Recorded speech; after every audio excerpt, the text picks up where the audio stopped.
Now, when we're talking about word stress, we're talking about words with more than one syllable. So how do you know the number of syllables a word has? The clue is to count the vowel sounds. Let me show you something. Now here are some words to help explain how we count syllables. At the beginning of this lesson, I talked about getting a job on a steamboat.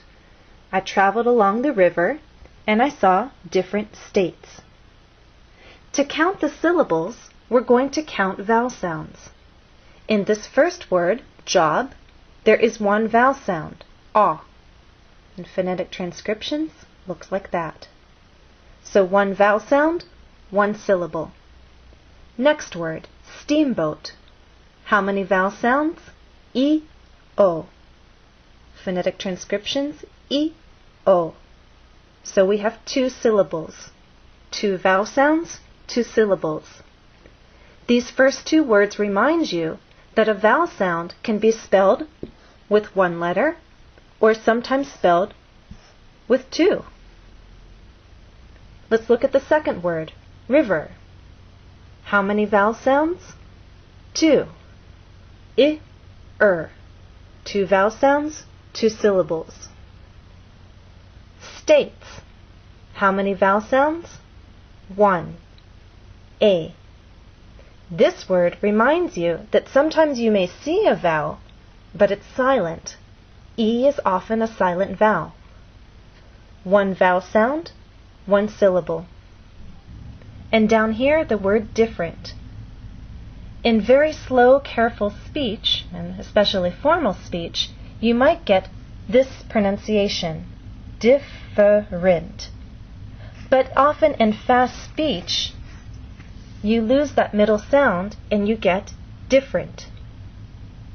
So again, how do you know the number of syllables a word has? You can look in a dictionary and also listen to how people use the word. Most Americans say this word with two vowel sounds, I and A. So in fast speech, you get different. So now you know how many syllables there are in each word, we can talk about which syllable is stressed. Now, we can only talk about word stress when there's more than one syllable. So, we're not going to look at job, and we're not going to look at states. In steamboat, you will either look in a dictionary and see that the first syllable is stressed, or hear people speak, and they'll say steamboat. River, you'll either hear people speak, or you'll look in a dictionary and understand that the first syllable is stressed, river. And in this last word, again, you'll either look in a dictionary or hear people speak, and they'll say different, stress on the first syllable.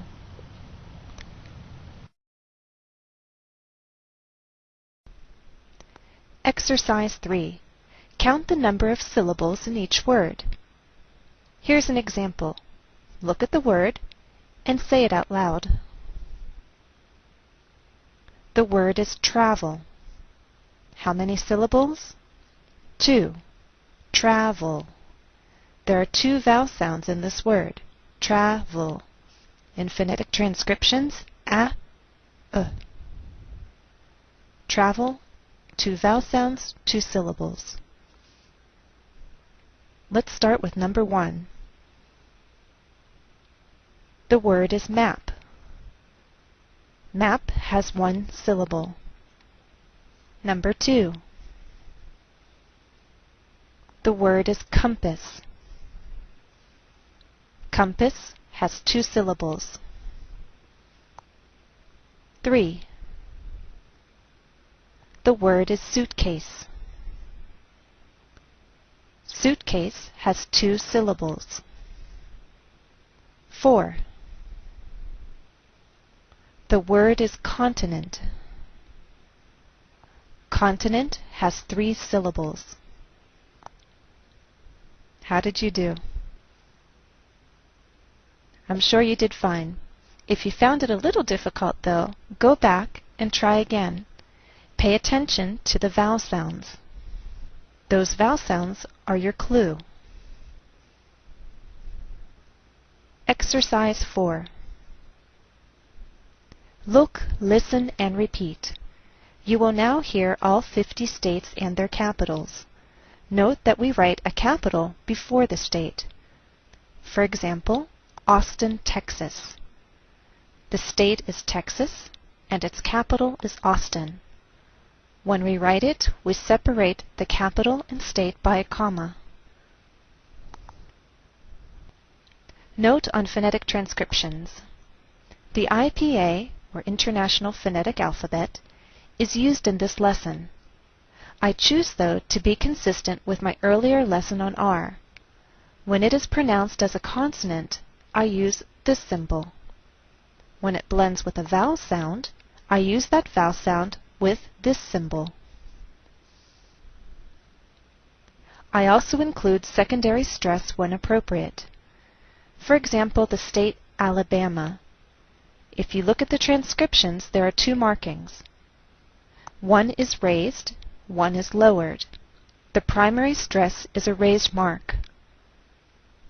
Secondary stress is shown by a lowered mark. So the greater stress is on this third syllable. We say Alabama, Alabama. What else is shared in this exercise? Interesting information. I'll show you the state flag, the location of the state, and date of statehood, which means when it became a state. And you'll hear short interviews with native speakers.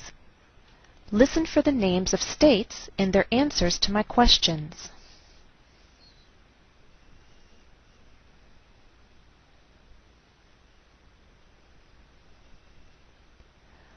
Montgomery, Alabama. Juneau, Alaska. Phoenix, Arizona. Now, not all sources will agree with my transcriptions for the state here, but I choose to use these transcriptions because I feel they most closely reflect the most common pronunciation among Americans. Again, we say Phoenix, Arizona. Little Rock, Arkansas.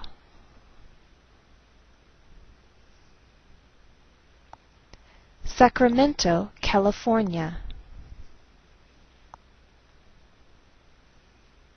Denver, Colorado. Hartford, Connecticut.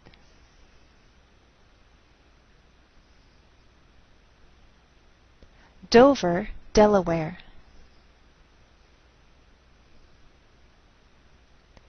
Tallahassee, Florida.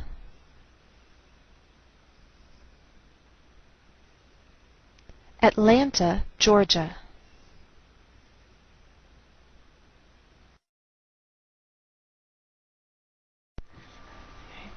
Have you been to all 50 states? No, I haven't been to all 50 states, about 23. Wow. What's your home state? My home state is Massachusetts. What's the capital of Massachusetts? Boston, Massachusetts. Can you tell me some vacation states? Sure. New Hampshire, Maine, Vermont. I've spent time in New York, North Carolina, South Carolina, Florida. Is there a state you'd like to visit in the future? I'd actually like to visit Alaska. Why? I'd like to see the glacier. I'd like to see Mount McKinley or Denali, whichever you prefer to call it. And I've never been to the Pacific Ocean, so I think I'd like to see that as well. Have you traveled to the South? I've traveled a number of times. Which states have you been to? Virginia, West Virginia, Maryland, North Carolina, South Carolina, Georgia, Florida, Louisiana. I've never been to Mississippi, Alabama, or Arkansas. I consider them southern states. I've been to Tennessee.